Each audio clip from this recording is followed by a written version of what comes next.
Então, a ideia é trazer pessoas da comunidade que tenham conhecimentos práticos, né? A gente quer mostrar prática, de fato, né? O que as pessoas estão fazendo aí fora. Não, a gente não quer... quer prática. O que a gente está buscando é prática e experimento para compartilhar com a comunidade, né? Então, o tema de hoje, a gente está no terceiro encontro, né? A gente já teve encontros aí falando sobre gestão e liderança, falando sobre produtos em tempos de crise, né? Que é o momento que a gente está vivendo hoje. E hoje a gente vai bater um papo sobre o case que o Elmer e o Alessandro têm sobre PI Planning remota, né? Ele vai contar um pouquinho para a gente como que foi essa jornada deles em relação a PI Planning remota. Vocês estão vendo minha tela aí? Sim. Sim, né? Aí só para passar para vocês aqui um roadmap, né, dessa primeira temporada. O próximo encontro, hoje a gente vai ter o bate-papo com o Alessandro e com o Elmer. O próximo encontro a gente vai ter com o Alexandre Amorim, que é lá de Manaus. Não sei se todos conhecem, se não conhecem, sigam o cara, que ele é bom pra caramba, né? Tem feito bastante coisa legal lá em Manaus. Vai falar sobre a experiência de contratos ágeis. E no último encontro dessa temporada, a gente vai ter um bate-papo com a Carolina, falando sobre textos inclusivos. Então, assim, são pessoas que estão fazendo agilidade aí de forma prática e vai trocar e compartilhar essas experiências com a gente aí, tá? Exato. Então essa aqui é alguma rede social, né? Seguir lá no Instagram, no Meetup, acho que a maioria de vocês vieram aqui pelo Meetup. Tem um grupo lá no Telegram que a gente está se reunindo lá para falar sobre essas iniciativas. E tem o site que a gente está compilando tudo que a gente fala aqui, vídeo, as referências que os convidados passam para a gente compila, coloca tudo lá e coloca disponível para a galera, tá? Então, para abrir esse bate-papo é isso, né? Eu vou deixar aqui o encontro aí para o Elmer e para o Alessandro.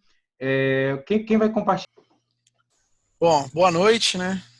Boa noite. Primeiro, vamos nos apresentar e vamos falar de PI Planning, né? Remota. Assim, a gente vai contar um pouquinho do que a gente viveu aí cerca de um mês atrás. A gente já está preparando a próxima PI, que vai acontecer em agosto. A gente já começou a trabalhar agora no 9-Week Planning, então a gente já está preparando a próxima PI com alguns ajustes e a gente vai discutir isso um pouquinho hoje aqui. Legal. Bem, boa noite aí para todos também, né? Só me apresentar, meu nome é Alessandro, acho que alguns já me conhecem aí. Falar um pouquinho da minha história, eu comecei como desenvolvedor, né, muito tempo atrás, trabalhava com um Clipper. Caraca, tá entregando a idade aí. Meu pai do céu. Depois a mosquinha da liderança, né, mordeu, e aí comecei a trabalhar como líder técnico, coordenador de projetos, fui para gerente de projetos no formato tradicional, né, PMP. Depois trabalhei muito com produtos, e aí tive contato com agilidade, e logo depois dessa trajetória com produtos, fui convidado aí pela Meta para trabalhar em projetos de transformações digitais, como Agile Coach. Bom, eu sou o Elmer, não muito diferente do Alessandro, né? Comecei como desenvolvedor, não programei em Clipper, mas aprendi a programar em Pascal um pouco. E depois eu fui trabalhar como... Primeiro emprego eu fazia backup em fita DAT. Não sei quem conhece fita DAT, eu fazia backup em fita DAT. Foi o meu primeiro emprego na área de TI. Depois comecei a trabalhar com linguagem impressora. Se eu contar a minha história aqui, eu estou revelando muito minha idade. Mas aí depois comecei a desenvolver outros tipos de aplicativo, principalmente web. Comecei a puxar muito a parte de SharePoint. E o SharePoint tinha uma parte legal lá que era compartilhar documentos, né? E não só, e aí eu entender que ele compartilhava, na verdade, conhecimento e não documentos. Ali o documento era só o repositório do conhecimento. Depois eu virei arquiteto de sistemas, virei Scrum Master. Opa! Fiz algo errado aqui. Acho que eu dei um zoom aqui, peraí. Fui Scrum Master bastante tempo de algumas equipes. E agora, atualmente, sou Agile Coach na Localiza. Passei como Agile Coach na Meta também, assim como o Alessandro. E aí, tem um mês e pouco, fui convidado a fazer parte do time da Localiza na transformação digital que a gente está vivendo lá, né?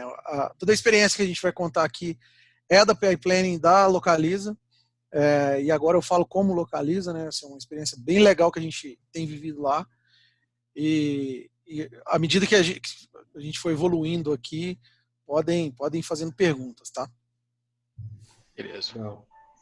O cara virou pro outro lado do balcão, né? Passei. Exato. Pulei o balcão. Pulei o balcão.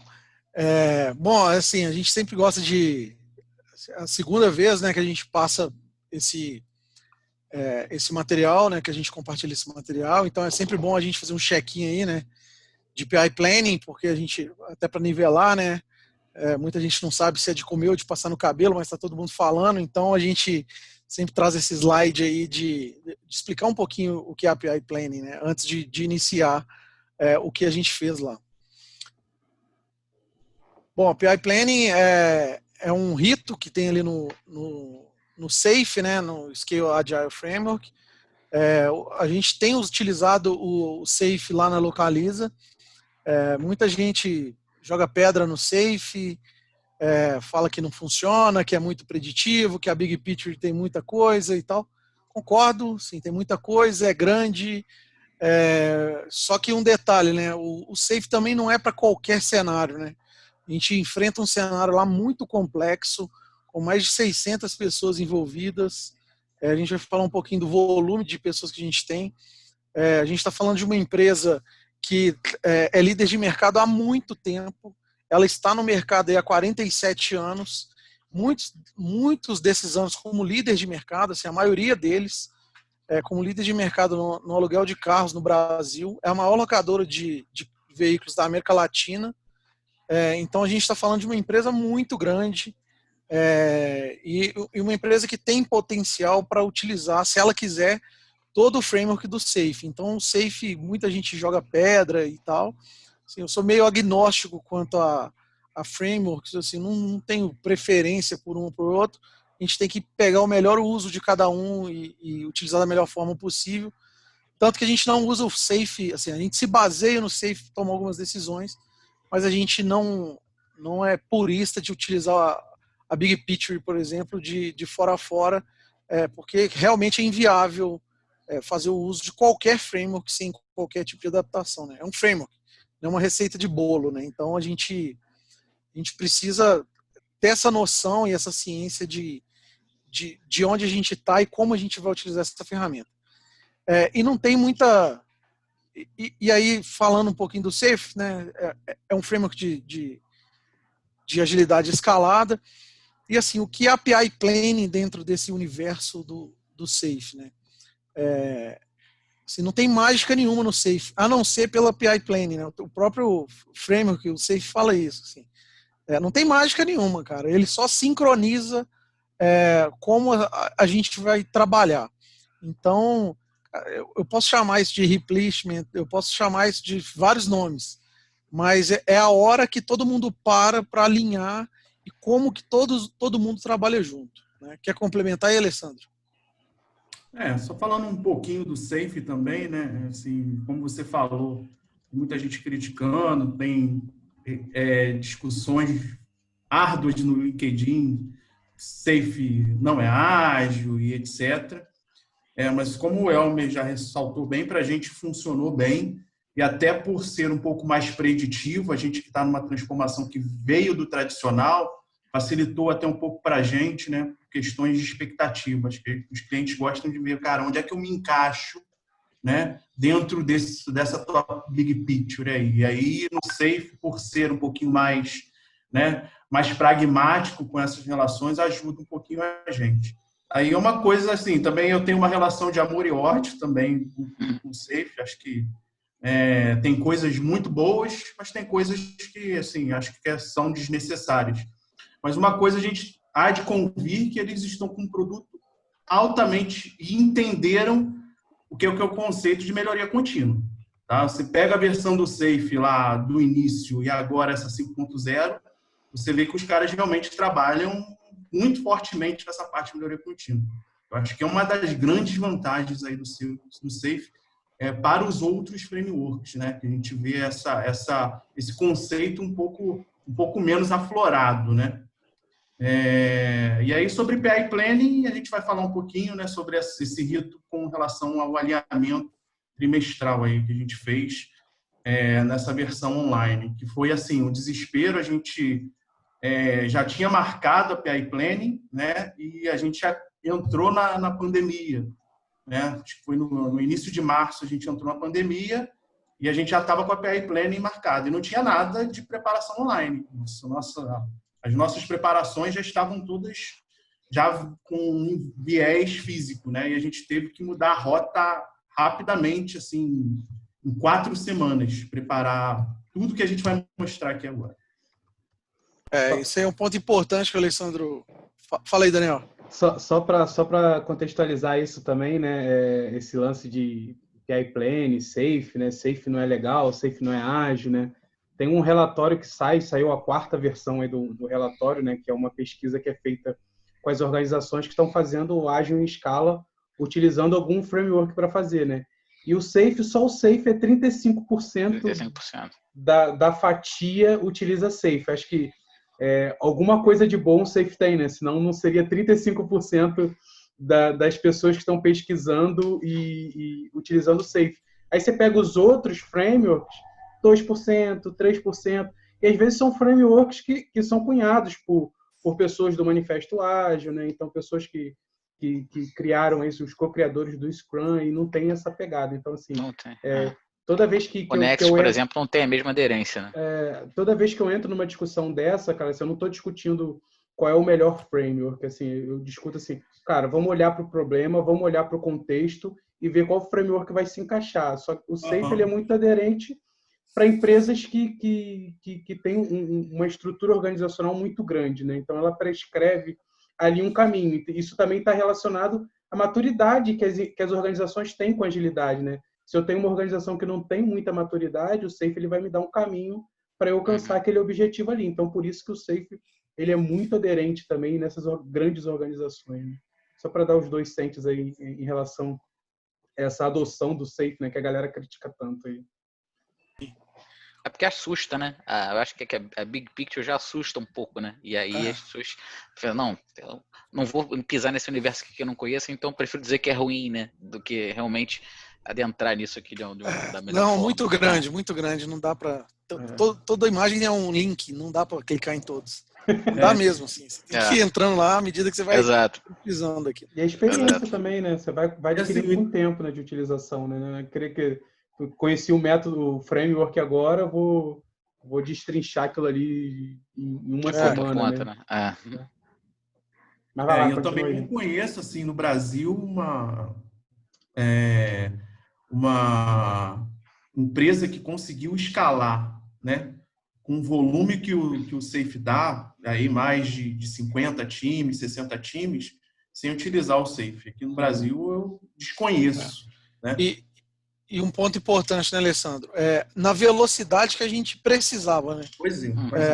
Porque assim, a gente vê muito o ágil escalado de empresas que foram escalando, né? A empresa foi exponencial ao longo do tempo.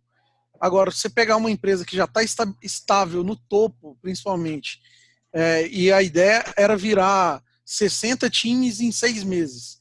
A gente conseguiu um pouquinho mais de tempo, assim, a gente virou 60 times em 9 meses. Cara, mas são 60 times. Então, são mais de 60 times. Então, assim, não tem como ir escalando. Não, claro que é melhor você não fazer alguma coisa emergente, né? Do que fazer um Big Bang igual a gente tentou fazer lá na Localiza. Só que a gente já começou a colher resultado também. A gente dividiu isso em ondas. Não virou todo mundo de uma vez. A gente virou em mês a mês algum trem, alguma arte. E foi aprendendo teve melhoria contínua, a gente foi aprendendo ao longo do tempo, e aí a gente conseguiu virar todo mundo para esse novo modelo que a gente está operando lá. Bom, e aí a agenda tradicional da PI Planning, né? No primeiro dia ali a gente tem um contexto de negócio, tem uma visão de produto, vai seguindo essa cadência, né? Uma visão de arquitetura, um contexto daquele planejamento que a gente está fazendo. Na Localiza a gente faz um planejamento trimestral, Depois a gente entra no Team Breakout, e no final do dia a gente faz uma revisão do plano e uma reunião ali de revisão de solução de problema, né? Isso é a agenda normal da PI Planning, e a gente, como o Alessandro falou, a gente já tinha marcado a PI Planning na Localiza, e seria a primeira PI Planning que estariam todos os ARTs na mesma PI Planning. Como a gente foi virando mês a mês, a gente foi ajustando os tempos ali dos ARTs. Uma PI Planning foi tinha time que estava na terceira PI Planning. Quantos tinha time trens que estava na primeira. ia ter essa PI Planning? 8. 8? Grande. Foram 8 trens. E aí, como o volume é muito grande, CEO participa, todos os C-Levels participaram. Então, assim, isso já estava agendado há 6 meses. Cara, começou a pandemia, a gente não tinha agenda dos C-Levels para poder mudar a data da PI ou aumentar. A gente não tinha muita margem. Então, a gente manteve os 2 dias, né, de PI Planning, manteve esse planejamento e aí a gente foi fazendo alguns ajustes, principalmente na preparação, para conseguir executar isso.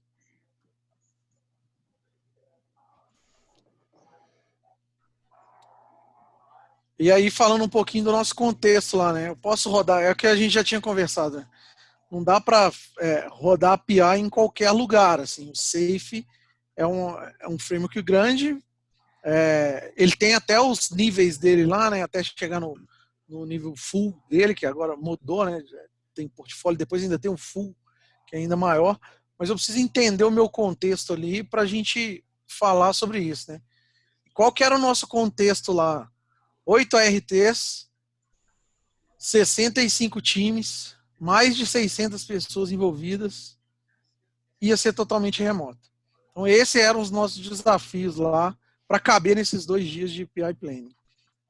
Agora, né, depois já tem, sei lá, quase 3 meses que a gente se prepara, já tem mais gente que rodou PI Planning remoto, mas quando a gente se programou ali atrás, tinha pouquíssimo conteúdo, pouquíssimo material. A gente até viu alguns materiais lá para espalhar um pouco mais o Team Breakout para não ficar tão pesado, né? A gente está vendo aí o trabalho remoto, o quanto é pesado, porque você fica muito focado. Se você não tiver marcar horário para você lanchar de tarde, você passa direto. E isso faz toda a diferença. Então a gente precisa. O nosso contexto era muita gente, né, Alessandro? E aí, como o Elmer falou aí, cara, o volume de pessoas era muito grande, entendeu? E aí a gente foi para um viés que a gente vai falar depois, levando em consideração esse volume, né, para a escolha de ferramenta. E tudo era muito novo para a gente também, né? Para a gente também, eu nunca tinha rodado uma PI Planning, o Elmer também não, online do jeito. Então tudo era muito novo. E assim, nem presencial? Não, presencial sim. Não, presencial, já era a quinta PI da Localiza. Eu já ia falar que vocês eram muito ousados, né? Não. Já era a quinta PI da Localiza, era a primeira remota. Legal. Primeira remota da gente, entendeu? Então, assim, e volume muito grande de pessoas. E assim, sem conteúdo muito para você se espelhar, né? Cara, alguém já rodou isso lá, né? Eu vi até algumas bibliografias sobre PI remota, assim, mas com pouca gente, entendeu? Aí no máximo 2 RTs, 3 RTs, metade aí das pessoas, 150 pessoas, 100 pessoas, mas para esse volume de pessoas, assim, foi um grande desafio. E aí, puxando um pouco disso que o Alessandro falou, né? Quais ferramentas que a gente usou lá? Cara, a gente usou as que a gente tinha, apesar de ter estudado outras ferramentas. A gente já trabalhava com Azure DevOps, a gente já utilizava o Teams, a gente já utilizava alguma coisa de SharePoint lá, e a gente já utilizava o Office Online. Então, assim, a gente começou a estressar as ferramentas de mercado, né? Tem produtos já de PI Planning remoto, a gente testou alguns whiteboards de Miro, Mural, a gente testou Concept Board, a gente testou alguns desses whiteboards, mas pro volume que a gente tinha, e uma outra dificuldade, como a gente já usava Azure DevOps, era ruim depois fazer essa integração, eu teria que fazer o trabalho 2 vezes, né? A gente também levou isso em consideração, e a gente, com um plugin que a gente instalou, como é que chama? Esqueci o nome. Depois eu lembro aqui, vou lembrar. Dependência, alguma coisa. Dependência Tracker. Dependência Tracker, isso aí. Dependência Tracker. A gente usou um plugin, a gente conseguiu resolver o problema maior que a gente teria no Azure DevOps, que era como é que eu ia conseguir fazer, ligar as dependências entre times ali, porque no API Planning, a grande mágica dela é sincronizar as entregas, né? Se eu estou numa cadeia de valor grande ali, que forma o meu ART, eu tenho, em alguns momentos, eu tenho dependência entre squads lá, e a grande mágica do Safe é conseguir organizar isso, né? Fazer esse alinhamento prévio de quais dependências eu tenho naquele trimestre. Esse Dependence Tracker conseguiu resolver esse problema para a gente. Fala um pouquinho do Teams aí, Alessandro. Com relação, acho que você já explanou bem. A gente, primeiro, né, chegou esse anúncio que a API ia ser remota, a gente primeiro avaliou, a gente tem que ver quais são as ferramentas que a gente vai utilizar. E a gente trouxe isso para uma preparação, montamos um comitê, né, onde a gente pôde explorar e estressar essas ferramentas, mas a gente foi por um viés um pouco mais seguro, né, gente? Olha só, a gente vai ter 600 pessoas online, então acho que a gente tem que focar muito nessa parte de performance. A gente não pode, né, ter o risco de a gente escolher uma ferramenta que caia. E aí a gente não conseguiu, né, ter segurança em algumas outras ferramentas que nos dariam um apoio visual melhor, né, um whiteboard, um mural da vida, um concept board, né, que nos dariam realmente uma visibilidade melhor do processo, né? Mas a gente preferiu optar, talvez pelo Azure DevOps, que a gente teve uma noção visual um pouco menor, mas a gente tinha essa segurança que todo mundo ia conseguir utilizar sem problemas, entendeu? Então, esse viés, quando a gente foi fazer a avaliação e a preparação da API para escolher as ferramentas, esse viés acho que foi o nosso norte direcionador. Ele deu hiper certo, a gente não teve problema nenhum com relação à performance. Eu não sei se já utilizaram o Miro ou outra ferramenta de whiteboard com esse volume de pessoas, né? A gente não tinha esse histórico, então, cara, o risco era muito grande de cair lá e a gente ter problema. Fala aí, Daniel. O Teams aguentou 650 pessoas? Então, a gente vai falar um pouquinho como é que a gente estruturou o Teams. Tem uma pergunta da Simone aí também, tá, gente? Ela perguntou se o Program Board vocês fizeram no Azure DevOps. Fizemos, utilizando esse plugin que eu falei, chama Dependence Tracker. É o que o Alessandro falou, assim, fazendo o Azure DevOps, a gente levou para um viés aí de robustez, né? A gente perdeu um pouco ali da questão visual de conseguir movimentar card ali, igual a gente consegue fazer no Miro, no Concept Board, no Mural, de ajusta aqui e tal, você tem que ficar dando scroll no mouse, mas ele atendeu super bem, inclusive dependências entre ARTs, ele trata isso super bem, e só linkando um card no outro ali, né? Então, se eu tenho um card que eu vou me programei a fazer na sprint X lá e o outro vai consumir aquilo em outro sprint, ele conseguiu nos dar essa visibilidade tranquilamente. E assim, a cereja do bolo, né, Elmer? Acabou a API, já estava tudo pronto dentro da ferramenta.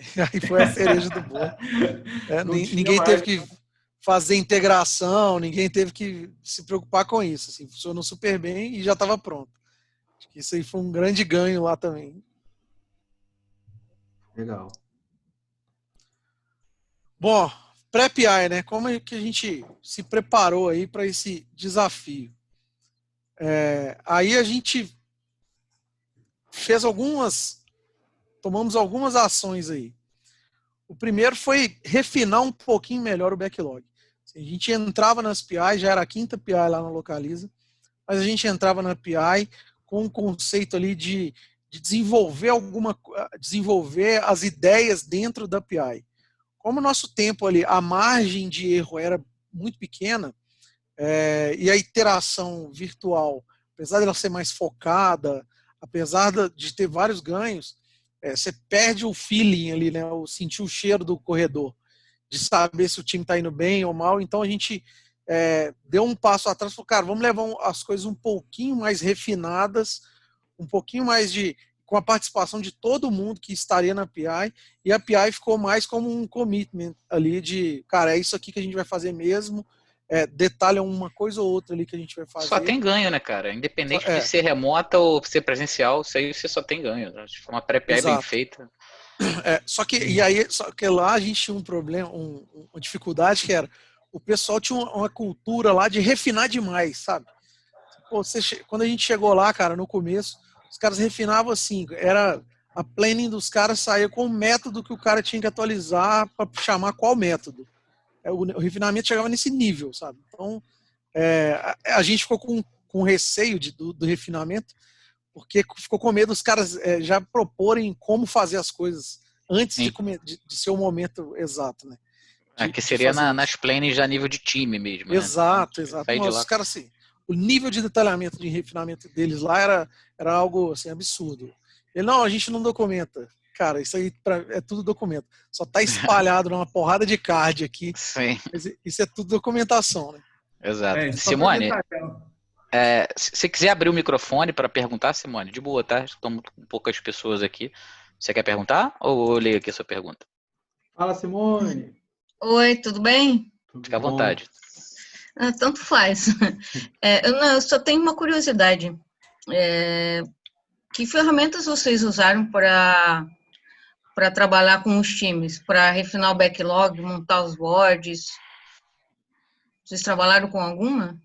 A gente fez tudo no Azure. A gente criou a iteration antes da PI, por exemplo, de quando aconteceria a PI, e aí a gente criou um container de PI, ficava tudo nesse bolo. Durante a PI, a gente começou, as pessoas iam lá e espalhavam isso ao longo do tempo no planejamento da PI. Então, iam para um container de PI lá, né, uma iteration dentro do Azure DevOps com a PI Planning, e a partir dali, aí na PI era onde era definido em qual sprint ali dentro daquele trimestre ia entrar cada feature ali que a gente leva. O que a gente faz na Localiza também como prática, tá? A gente leva para as PIs épicos e features. Então, e não só desenvolvimento de negócio. Então, a gente, assim, estamos em transformação, né? Não adianta a gente querer também dar um passo maior do que a perna. A gente leva um modelo um pouco mais, com um nível de detalhe um pouco maior, e não só qual o valor de negócio que as coisas geram e tal. A gente leva features e épicos, e aí o épico já falava um pouquinho o que teria que acontecer dentro daquele épico. E aí a gente fez tudo dentro do Azure DevOps. E o Program Board ficou também dentro do Azure DevOps, né? Vocês usam um Program Board para cada time, mas dentro do Azure DevOps. Para cada ART. Um Program Board para cada ART. Tá. Desculpa, é porque a gente usa para cada time, desculpa. Mas aí, dentro desse Program Board, ele já está dividido nas sprints ou não? Você já consegue dividir ele dentro da sprint. Aí você só, na teoria, na prática, aliás, só faz um copy e cola para o Program Board. Nem isso, assim, na hora que você associa no iteration, esse plugin já consegue ler lá que ele está naquela iteration, você configura o board no plugin de qual iteration que você vai trabalhar. E aí, na hora que você associa qualquer item àquela iteração, ele automaticamente reconhece e aparece lá. Ele monta o Program Board sozinho, no caso? Sozinho. E te dá o bem caminho da dependência, ainda direciona a dependência lá, chama Dependence Tracker. E aí são 2 boards, tá? Que a gente trabalha na board time e o Program Board, né? O Program Board. Sim, então, a gente também, só que a gente faz isso de forma manual. Não temos essa ferramenta. Temos um board para o time, que a gente usou o Miro, para colocar já as histórias dentro das sprints, e depois copiou essas informações de cada, que a gente usa time, de cada time para dentro do Program Board. Fizemos as ligações, só que a gente fez tudo manual, né? Manual. Vocês tiveram, um ganho de produtividade absurdo, né? Porque absurdo. Assim, esse é um mundo feliz, né? E o que o Alessandro falou, acaba a API tá pronto, assim, ninguém tem que fazer mais nada, sabe? Cara, a gente tem um exemplo, não foi uma API que eu participei, mas foi de um colega aqui de consultoria, de um cliente, que a gente usou o Mural para fazer o program board. No final da API Plane, a gente pegou o Mural, assim, olhou, meu Deus do céu, né? Como é que a gente vai transformar isso no... Porque, assim, até para mapear as dependências do Mural depois, né? As interdependências, cara, foi uma loucura, porque, assim, foi uma API que tinha muita interdependência entre os itens. E, assim, cara, o board, né, numa ferramenta dessa ficou muito bagunçado, assim. Foi um trabalho muito difícil para depois trazer essas interdependências para fora do Mural, né? Então, assim, vocês fazendo tudo isso dentro de uma ferramenta que consegue gerar lá um board do time, né, para fazer a separação das iterações, levar isso para o program board para ver as interdependências e não precisar depois fazer nada, né? Já está tudo ali. É um ganho de produtividade muito bacana. Sim. Então, vocês acharam um caminho bem feliz aí, né, para a solução do... E a gente estava buscando robustez, né? Não era nem... assim, na verdade, o caminho foi performance, a gente nem... Mas, assim, também tem um viés negativo, né? Que, poxa, no Miro, no Concept Board, a feature fica lá, né? Bonitinho, né? Bonitinho. Ali você sai meio pra cá e pra lá. a visualização é meio estranha, né? Mas, cara, Mas é funcional, né? Custo-benefício. Tá? Eu prefiro ficar com a parte funcional, porque é bem complicado você... Dependendo do tamanho, né, da Simone, da quantidade de features que você vai trabalhar, do tamanho do realmente... E a gente já sofria isso, né? O ganho maior foi porque quando a API era presencial, a gente fazia no post-it, né? A gente tinha um board também físico, saía copiando tudo e jogava para dentro da ferramenta. Cara, e assim, com certeza o feature caiu no meio do caminho, sabe?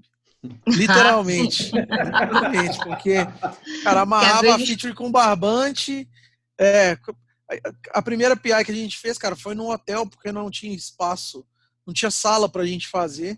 Cara, trazer do hotel pra cá, no porta-mala do carro, cara, esse negócio, com certeza, features ficaram no caminho. Com certeza. Não, a gente sofreu também muito isso. Não colava os boards, caía tudo. A gente não conseguia colar os boards na parede, que o material do hotel era uma parede que não tinha aderência nenhuma. E eu acho que é um caminho sem volta, assim. A gente não vai usar mais post-it, até pelo custo, porque post-it é caro, né? E a praticidade, né? Tá pronto, segunda-feira é só começar a trabalhar. Alguns outros pontos... Só para complementar essa relação, né? Eu participei de PI num projeto que eu tô, uma PI presencial. Aí a gente logo entrou na pandemia. Aí a quarta PI teve que ser online. Aí quando a gente fez a online, aí a galera, tipo assim, a gente fez a retro, né, no final dessa PI Plane. Aí a galera falou assim: não, mesmo que a gente volte para o presencial, a gente vai colocar uns computadores, vai meter o telão e vamos fazer no board. Porque assim fica muito mais organizado, mas, né, você consegue ter uma visualização. Não, com certeza, melhor. Com certeza. Economiza em post-it ainda. Mas vai lá. E aí, falando um pouquinho mais sobre essa parte do backlog refinado, né? Entrando um pouquinho mais de detalhe, o que seria isso, né? Assim, as dependências já estavam um pouquinho mais acordadas, né? A gente sabia quais eram as dependências, né? A gente não sabia onde queria entrar, isso ficou para a PI, né? Para qual sprint cada um ia fazer o desenvolvimento, né? A gente fez um alinhamento também com a parte de arquitetura antes, a apresentação das features que a gente ia levar para a PI, para a gente saber um pouquinho sobre restrições de tecnologia, para a gente não ter essas discussões, principalmente online também, né? E o nível de feature já estava alinhado com os times, né? Gente, é isso aqui que a gente vai levar para a PI. Todo mundo está de acordo? E aí lá ficou mais jogar, né, para as sprints, negociar realmente quais as dependências que iriam entrar na sprint. E com isso a gente conseguiu dar mais fluidez, né, velocidade, porque a gente só tinha 2 dias e a gente sabia que por ser uma online, né, a gente ia perder muito no quesito comunicação, né? Ia ser uma comunicação um pouquinho mais lenta, né? Então a gente precisava de velocidade. Outra coisa que nos ajudou aí a ganhar essa velocidade foi ter alguns artefatos aí de acompanhamento. A gente criou vários checklists, assim, tinha checklist para o PO, tinha checklist para o SM, tinha checklist para o VSM, para o RTE, que lá a gente chama de Value Stream Manager, tinha checklist do PM, então tinha checklist para todo mundo, assim, cara, ó, a gente tem que ir acompanhando isso ao longo do tempo. A ordem que isso vai acontecer não importa, mas a gente tem que ir dando check aqui para saber, pô, tinha coisa que já tinha sido feita, pô, renegociou, voltou atrás, descheca ali, né, dá um uncheck ali, volta, porque precisa replanejar, fazer isso em algum momento, a gente precisa terminar esse checklist. Uma outra coisa que a gente fez que ajudou pra caramba foi uma wiki para tirar dúvida, assim, e um FAQ. Cara, o FAQ tinha muita pergunta repetida e a gente ia alimentando aquilo ao longo do tempo. Quem estava coordenando ali a PI Planning, né, as facilitações, não só a facilitação, mas fazendo a coordenação do rito, cara, surgiu uma pergunta, já jogava lá no FAQ, isso desafogou muito as perguntas para as mesmas pessoas. Né? As perguntas começavam a se repetir, a gente começou a perceber isso na simulação da dinâmica, que é outro quadradinho que a gente fez. Cara, a gente simulou muito antes do dia. E a gente simulou com um backlog real. Então a gente aproveitou a simulação para ir fazendo refinamento ao longo do tempo, entendendo onde é que a gente tinha gargalo e dúvida. A gente criou o wiki, FAQ e vídeo explicativo em cima das simulações que a gente fez e deu super certo, né, Alessandro? Aí muita gente pergunta, cara, como é que vocês chegaram nesses artefatos, né? Justamente, a gente rodou pelo menos para cada tribo 2 simulações. Uma simulação, né, do ART, né, e aí a gente pegou 2 horinhas aí de cada RT para fazer uma simulação realmente, e a gente tentava forçar situações que iriam acontecer na PI, né, como dependências, né, como sync de SMs, sync de POs, coisas que a gente realmente forçava a acontecer na simulação, para a gente ver quais eram as dificuldades, quais eram os gaps que a gente poderia encontrar, para justamente, né, pegar feedbacks quanto a isso e tentar já melhorar para quando fosse rodar a Vera. Né? E uma coisa que a gente fez também, já falando do próximo item, e que funcionou bastante, a gente sabia muito que assim, a ferramenta era muito importante, mas sabia também que a ferramenta era um meio para chegar ao objetivo. Né? Que a facilitação seria muito mais importante do que a ferramenta. Né? O objetivo de quem ia facilitar lá os squads, quem ia facilitar o RT, tinha que estar bem preparado para essa nova versão, né, de condução que era online. Então, a gente fez os treinamentos com os RTs, né, e forçando muito nessa parte de facilitação, como é que seria a comunicação, como é que a gente iria abordar, quais os problemas que a gente poderia estar acontecendo dentro dessa jornada de 2 dias quanto à facilitação, e fizemos um outro treinamento para os SMs, né? Também focando na mesma coisa, mas com foco diretamente nos times, entendeu? Por falar em facilitação, né? O que a gente aprendeu aí, né? Com tanta gente online, né? A gente entendeu que tinha que ter uma comunicação ali mais assertiva, não dava para ter dúvida ou para deixar no ar para as pessoas pensarem o que ia ser feito, né? A gente fez alguns, como o Alessandro falou, como a gente simulou muito antes, a gente já fez alguns pré-acordos ali antes de chegar no dia da PI. Isso nos ajudou pra caramba. E um acordo que a gente fez que era fundamental era o cumprimento de time box. Porque quando você está presencial, o sync dos SMs é 19h20. Cara, deu 19h20, o SM não apareceu, você vai lá, cutuca o cara e vem aqui, me ajuda, chama o cara e o cara vem. Cara, remoto não tem como fazer isso.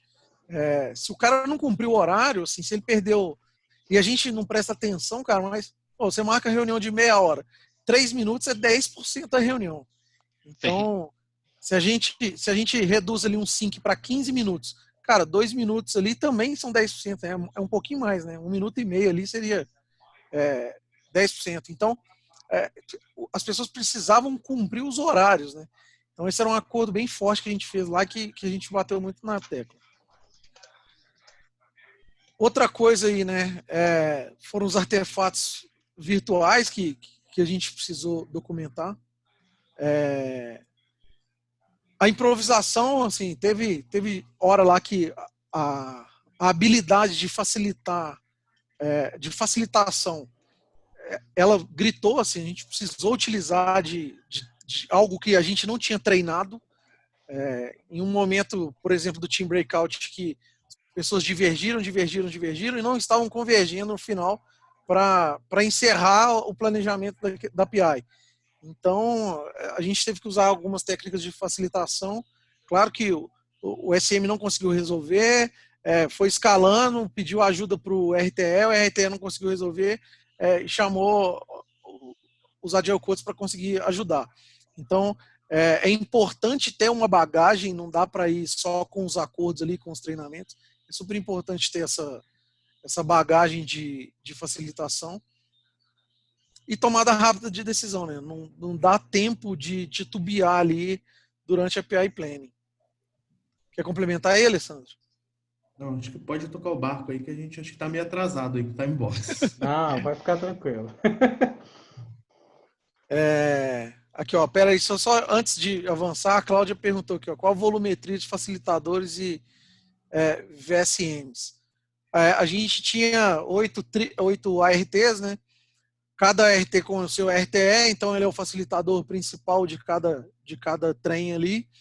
E a gente ainda tinha mais 4 Agile Coaches rodando esses ARTs. Lá a gente chama ART de tribo e o RTE de VSM, que é Value Stream Manager.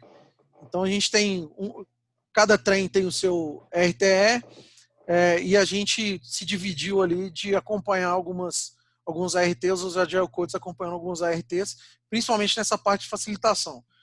Os Agile Coaches ficaram, principalmente eu e o Alessandro, a gente ficou muito focado em ARTs que estavam virando a primeira vez, que era a primeira PI Planning, e a primeira já foi remota, então eles tiveram uma atenção especial ali na hora de facilitar, mas a gente conseguia pingar de um lado para o outro ali.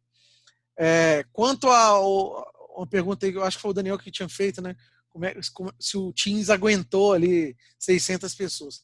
Cara, o que a gente fez? A gente criou um canal para cada ART. Então, com isso, a gente já dividiu, já encerrou um pouco o problema ali das 250 pessoas. Os CEOs, né, os C-Levels, falavam para todo mundo. Mas a gente não tinha nenhuma ART que tinha mais de 250 pessoas. Mas como o CEO falava para todo mundo uma vez só, a gente criou um streaming lá para fazer essa transmissão. E aí o streaming ele aguenta, acho que até 1000 pessoas, não sei. Não sei a volumetria que ele aguenta, mas funcionou super bem. E aí na hora que a gente dividiu cada RT por canal no Teams, aí acabou esse problema, porque eu tinha 250 pessoas dentro daquele canal. Até 250 pessoas, né? Não passava um pouquinho de 100, envolvendo Teams Cross, envolvendo arquitetura, envolvendo os BOs que a gente tem, né? Dentro, aí chega a 100 pessoas, tem tribo lá que chega a 100 pessoas. Mas a gente resolveu esse problema de volumetria desse jeito. E a gente dividiu ainda esse canal, né, do ART em subcanais aí com cada time. Legal. Com cada time, e com canais ainda de sync, né? Então, na hora do sync, tinha que ir todo mundo para aquele canal, e a reunião era no canal, e não numa reunião, igual é feita quando você agenda no Outlook. Essa reunião será pelo Teams. Ao invés de fazer isso, a reunião era no canal.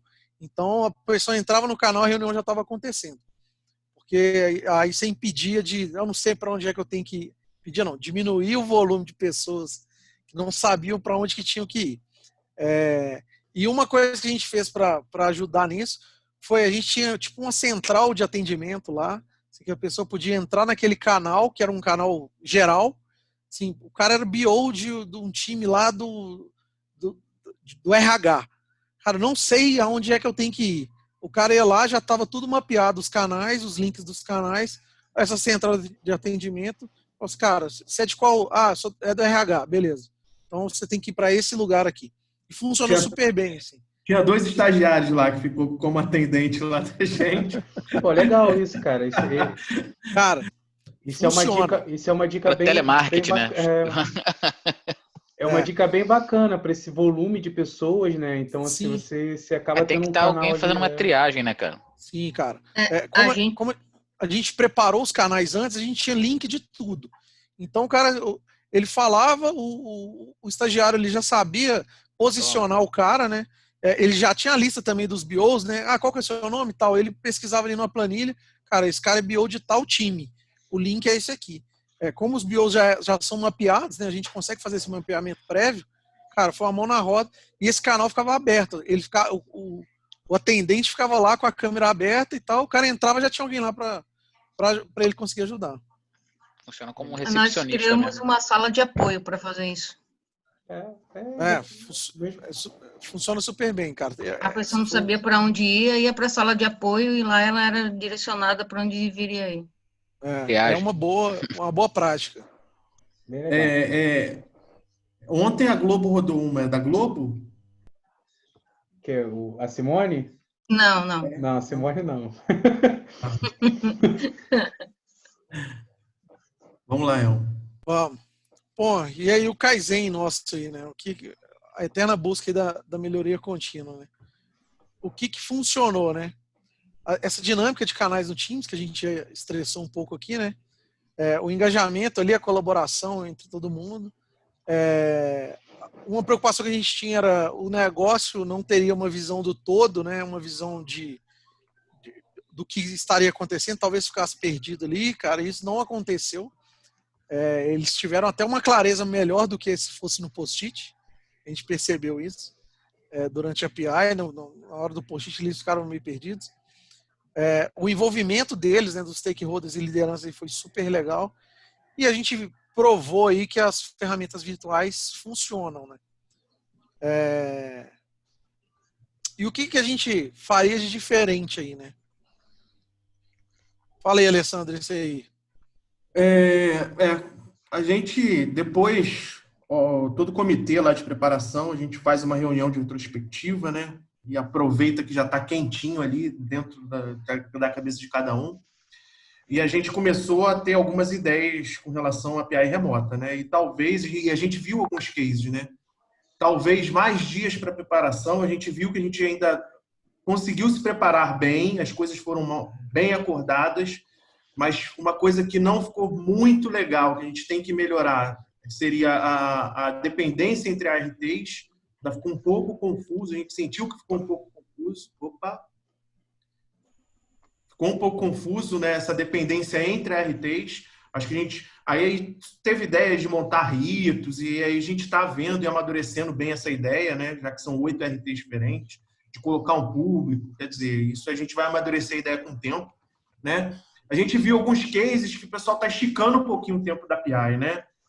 De 2 dias, 2 dias e meio, 3 dias. Tem gente que está jogando isso para a parte da manhã, 5 dias na parte da manhã, por causa dessa lentidão, né? Justamente da comunicação. Esses 2 dias têm que ser um pouco mais corridos, né?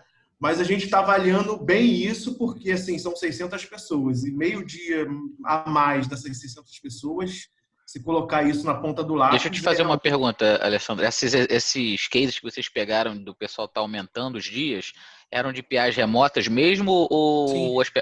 Tá, entendi. Sim, PI remota e fora do Brasil, né? Aqui, depois eu posso até compartilhar. Eu não lembro mas a gente viu isso numa consultoria. Eles espalharam assim, o contexto de negócio, visão de arquitetura no primeiro dia, pela manhã, aí o team breakout no segundo dia, no segundo e terceiro dia, e eles foram espalhando a PI ao longo da semana. Ali, só na parte da manhã. Na parte da tarde, aí, eles não conseguiram explicar o que eles fariam, né? Mas, porque quando você espalha ali, você pode até tentar misturar ali alguma coisa de IP ali, né, de inovação, mas, cara, acho que não funciona. Tem que chegar lá um pouco mais pronto, né? Deixa eu fazer uma pergunta. Esses 8 RTs que vocês participaram, eles faziam parte de uma mesma solution ou eles estavam em value streams separadas que não tinha interdependência entre essas value streams? Cara, tem interdependência. Eles são value streams que têm interdependência. Tá. Mas são vários times diferentes, né? São diferentes. Vários times diferentes, e você tem interdependência entre os os trens, Outros né? trens. Entre os vários porque- streams. Como vocês responderam essa pergunta, eu ia perguntar, né? Se a resposta fosse diferente, né? Por que não separar, né? Diminuir a quantidade de trens. trem, né? Para É. fazer API, né? Porque assim, é um puta desafio. 650 pessoas numa Exato. cerimônia dessa. É. Cara, assim, por exemplo, a Localiza aluga carro, mas ela não só aluga carro, né? Ela precisa manter esse carro. Então eu tenho um RT ali que aluga o carro e tem outro que mantém o carro. Cara, e eles vão cruzar em algum momento ali. Porque E tem venda um de carro depende do também, outro. né? Ainda Tem tem venda de venda, carro. que É. depois do tempo de vida útil ainda vem Eles a venda. vendem. Eles não estão diretamente ligados, mas quando a gente fala de solução, as coisas começam a se entrelaçar. Por isso que a gente não pode fazer separado. Localiza não vai virar banco, não, né? Porque tá todo mundo virando banco. Não sei, não. Não duvide, não duvide. Não tá mais fácil alugar drone. Patinete. Cara, o propósito da Localiza é construir o futuro da mobilidade. Então, acho que o banco aí não tá. Só se for mobilidade bancária. Então, com relação a espaçar um pouquinho desse tempo de PI, assim, a gente está avaliando muito com a diretoria com relação ao custo, realmente, né? Porque você aumentar aí meio-dia, colocando na ponta do lápis, realmente é um custo alto para a companhia. E aí a gente está vendo o custo-benefício, realmente, talvez fazer uma preparação maior e contemplar esses 2 dias, né, do que simplesmente espaçar, né? Bom, mas o remoto já deu uma redução de custo absurda. De custo, é verdade. Nossa Senhora! Só de coffee break, né? Essa foi a parte ruim de fazer remoto. Não tem comida, né? Festa no final. E aí no hotel o almoço era uma delícia, cara. Meu, era muito bom. Era muito bom. A gente tinha bem menos pessoas, uma média de 160, e diminuímos de 2 dias para 1 dia só. Mas deu para fazer também porque a gente focamos muito na pré-PI. Lá o objetivo era discutir bem menos do que fosse do que ter discussões assim muito extensas, né? Eu queria só, não sei se você terminou, mas eu queria só fazer uma pergunta lá da agenda. Desculpa se você não terminou. Não, terminando, esse é o último slide. Eu queria fazer uma pergunta lá da agenda. Tem um negócio lá que me chamou a atenção, que eu queria saber o que é. Você pode voltar lá naquele slide?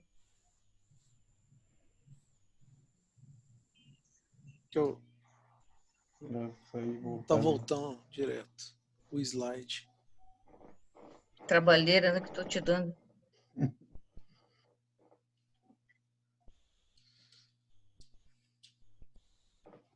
Deixa eu fazer diferente aqui. Já tá chegando, cara. Acho que já falta só um. Já tá chegando. Vai lá. Tá só 12, peraí.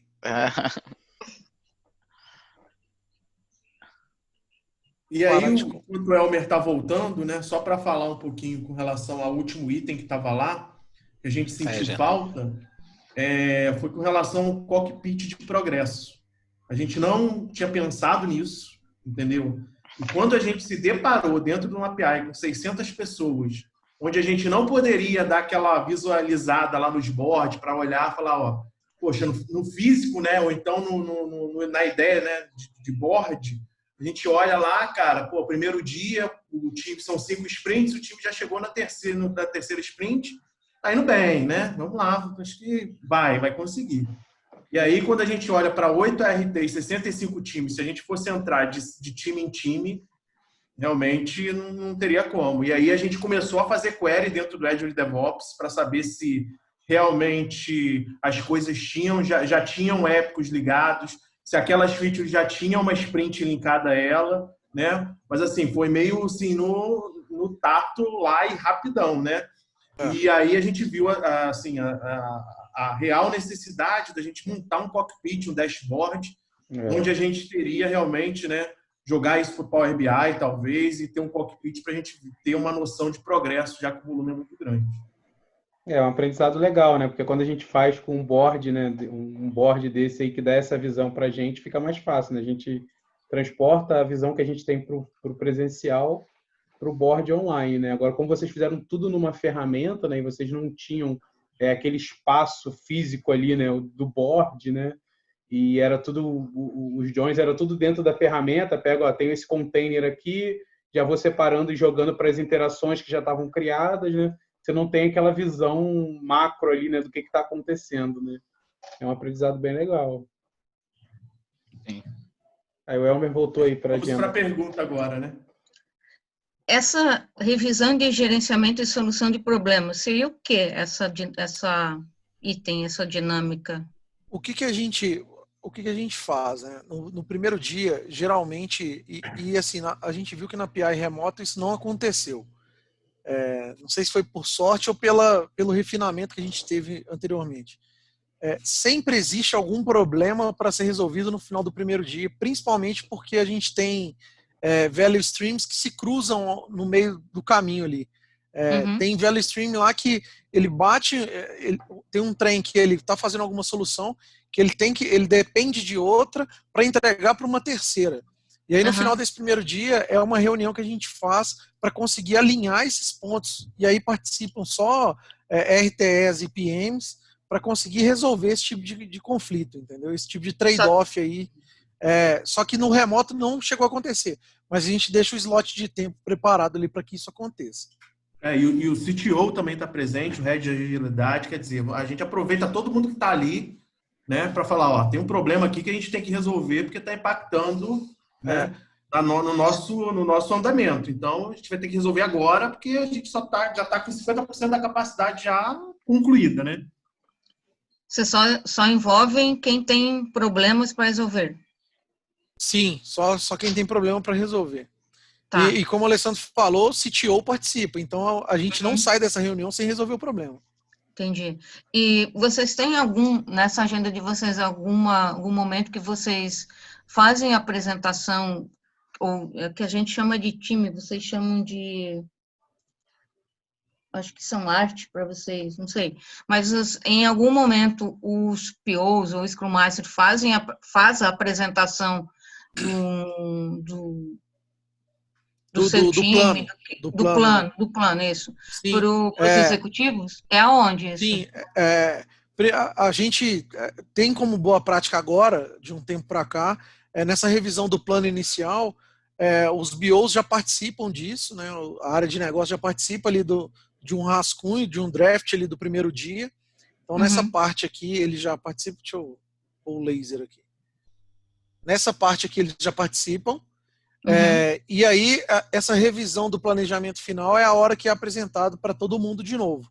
Então, a gente tem uma apresentação de um rascunho no final do primeiro dia, e no final, depois do team breakout do segundo dia, a gente apresenta o plano para todo mundo, mostra quais são os riscos que a gente mapeou ali durante a PI, e aí a gente tem um voto de confiança. Então, o voto de confiança só acontece depois que o plano é apresentado para todo mundo. Vocês também citam as interdependências ou não? Só falam dos riscos? Sim. Na revisão do plano? A gente fala na revisão do plano. Porque a gente considera que aí a dependência ali, quando eu já mapeei aquela dependência, eu já mitiguei aquele risco. Eu não preciso voltar nele aqui na revisão do risco. Não, entendi. Não, beleza. A gente apresenta toda a parte de riscos, né? O program board com tudo, as features com dependência e sem dependência, tá? Para a gente ter uma noção do todo, do plano todo, tá? E a gente apresenta um outro board que a gente criou lá, que é o board de OKRs, para saber em qual sprint está sendo sensibilizada qual OKR. Tá? Um board que a gente criou lá. Vocês trabalham com OKR, é o quê? Trimestral? Trimestral. Então, cada PI a gente tem sai da PI com os OKRs definidos, né? E aí lá a gente criou, isso que o Alessandro está falando, a gente criou um board onde a gente mapeou ali ao longo do tempo quando eu vou atacar cada KR. A gente tem no eixo X ali o nome dos times e no eixo Y ali as sprints. E aí cada time coloca o nome do time, né? Na verdade, a gente tem no eixo X, né, os KRs e no eixo Y as sprints. E aí cada time vai lá e olha, ó, eu vou sensibilizar esse KR aqui é o primeiro na sprint 3. né? Esse foi sensibilizar na sprint 1. E aí a gente dá uma visibilidade estratégica também com relação a cada atendimento de cada KR, né? Uma necessidade que a gente viu na primeira PI, que um stakeholder falou, cara, beleza, estou com um plano aqui, você já me mostrou. E foi nessa revisão do primeiro dia, né? Vocês me mostraram aqui o arcabouço, beleza. Mas o nosso objetivo está focado nos KRs. Aonde que eu tenho essa visibilidade? E aí a gente já chegou no outro dia, a gente sentou e falou, cara, ferrou, não sei. E aí a gente montou rapidinho lá, colocamos na parede, e aí pedimos para os times colarem, e deu super certo que a gente colocou isso para as outras PIs também. Isso aí para outro webinar, né, Alessandro? Já tem até um pedido para a gente submeter isso para a Scale, né? Como case. Ah, legal. A Claudinha está com a mão levantada aí. Quer falar alguma coisa, Claudinha? Oi, quero sim, gente. Eu queria agradecer a oportunidade, né? Um privilégio estar aqui trocando experiência com vocês. Aprendi um monte. Eu dei uma olhada, né? A agenda de vocês do evento é bem interessante. Eu só fiquei com uma dúvida. Em algum momento, né, ou da PI, ou mesmo nos ritos de acompanhamento, vocês têm aquela dinâmica do System Demos? De alguma forma, os times apresentam o que foi combinado como entrega na PI? A gente tem o System Demo antes da PI. A gente trata ele como um outro evento. Então, o que a gente faz a gente reserva algumas semanas. Assim, a PI acontece geralmente terça, quarta ou quarta e quinta. E aí, a PI Planning. E aí a gente terminou a última sprint uma semana antes. Então a gente tem uma semana de gap, tem uns 10 dias ali de gap. E aí durante esses 10 dias o nosso plano faz design sprint, Leanception, se precisar nessa primeira semana. E aí a gente tem alguns outros dias ali para ter. Quem não está fazendo isso pode fazer treinamento. É uma semana de IP mesmo. E aí, dentro dessa semana de IP, a gente tem um dia que a gente dedica a fazer a demo da PI anterior. Tá, joia, obrigada. A mesma coisa, uma outra pergunta, tá? Agora, a mesma coisa vocês usam para acompanhar as OKRs, né? Ou as KRs, eu não sei como é que vocês têm esses ritos também para acompanhar essa mensuração de resultado. Só para completar a parte lá do System Demo, o formato é muito em cima de resultado, tá? A gente foca muito na apresentação da solução, né? A gente foca realmente em números que nós conseguimos com relação às entregas que a gente fez durante a PI, tá? Então, a gente foca muito em números, tá? E KRs é uma das etapas, né? E a gente consegue, a gente tem um rito, né, que é a System Demo, que é da PI toda, mas para cada sprint a gente faz essa reunião parcial dos resultados. Tá? Então, passou a sprint 1, depois de uma semana, a gente tem uma review, que a gente chama de review da tribo, né, onde o foco sempre em resultados, onde a gente apresenta os resultados que foram adquiridos, conseguidos com as entregas que a gente fez na sprint anterior. E uma dessas apresentações, uma dessas fases, está a medição dos KRs, onde a gente faz isso sprint a sprint. Nosso sprint é de 15 dias, né? Então, assim, durante a jornada aí, todo mundo fica alinhado, né? Pelo menos quinzenalmente, sobre os dados com relação aos KRs. legal. Tá, joia. Muito obrigada. Muito obrigada. São quantas iterações que vocês fazem por PI? Né? Por PI Planning, vocês programam quantas iterações? 4, né? 5. São 5 e aí a gente tem uma semana de IP e vai para a próxima PI. Nessa PI a gente começou essa cadência de 5. Como a gente está realizando a transformação digital lá, a gente ajustou algumas PIs para que todas culminassem nessa PI que foi todo mundo junto, de 600 pessoas. Então, teve gente que começou lá em novembro e estava na terceira PI ali de 6 sprints. Teve gente que teve 8 iterações, tiveram 8 sprints. Teve gente que teve 4 sprints. Então, até por questão de custo e para ir virando mês a mês, pelo menos um ART mês a mês, e aí depois a gente começou a virar 2, virar 3 RTs, para culminar em maio, todo mundo virar em cima desse modelo. A gente precisou ir adequando essas iterações, mas a partir de agora são 5 sprints. Legal, legal. E aí, pessoal, mais alguma pergunta? Aproveita aí. Olha, eu tô com mais uma aqui. Manda bala. É assim, eu percebi que vocês têm muitas RTs, né? Então, assim, pelo que eu percebo, assim, cada uma delas ativa um valor diferente, né? E eu fiquei pensando em tudo isso que vocês comentaram e eu lembrei um pouco do dia a dia, né? Que é como que vocês fazem a orquestração do acompanhamento dessas entregas frente a tantos diferentes times ativando diferentes valores, né? Então, assim, eu não sei se vocês têm um rito onde vocês reúnem todos os scrums para conversar ou para discutir a respeito de gargalo. Eu não sei se vocês têm ritos também para falar a respeito de impedimentos de negócio que precisam ser resolvidos. É só para, se possível, entender um pouquinho desse métier. Vai, Elmer, pode responder aí. Como a gente está organizado em cima dos ARTs, né, que a gente chama de tribo, cada tribo cuida da sua cadeia de valor ali. Eles têm a sincronização dentro da tribo e depois as tribos se sincronizam, né?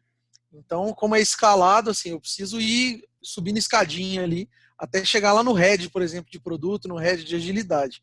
Então, esses syncs acontecem de dentro da tribo, depois entre as pessoas que cuidam ou de produto ou da parte de agilidade das tribos, até chegar na diretoria.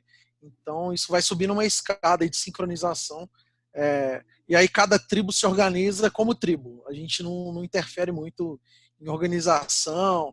Tem tribo que faz sincronização semanal, tem tribo que faz sincronização diária, tem tribo que sincroniza 2 vezes por semana. Aí cada tribo se organiza da maneira que eles acham melhor. Mas assim, a gente tem um sync, né, focado na parte de processo, que é a sync dos SMs, mais processo pessoas, da parte de agilidade, melhoria contínua. A gente tem um sync com o PO, né, falando um pouquinho sobre produtos dentro da própria tribo, né, dentro do próprio RT, e a sincronia disso, né, as entregas, para saber os impactos que as entregas estão fazendo ou não estão fazendo, o que entrou, o que não entrou, né, os impactos disso. E isso sobe também, né, para a sync lá dos PMs, que são de vários ARTs, e o sync dos VSMs, né, que são pessoas de agilidade, mas que tem uma visão por ART. Então, aí a gente faz essa escadinha aí dessa sincronização, né? E essas pessoas, né, que estão a nível de tribo têm acesso direto com a parte de diretoria executiva, a rede de agilidade, né, para fazer os alinhamentos. Esses heads, eles estariam como se fosse ali o engenheiro de solução, né? Ele estaria olhando para todas essas value streams, seria isso, né? Isso, a nível de portfólio, né? Legal. Então, Claudinha, muita reunião. Perfeito, Claudinha. muito obrigada. Não, perfeito, lindo de se ver.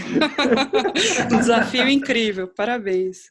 E deixar aqui também nosso LinkedIn, né? Se vocês quiserem adicionar a gente lá depois, se tiver alguma outra pergunta que lembrou depois aí, pode perguntar lá que a gente responde também, sem problemas.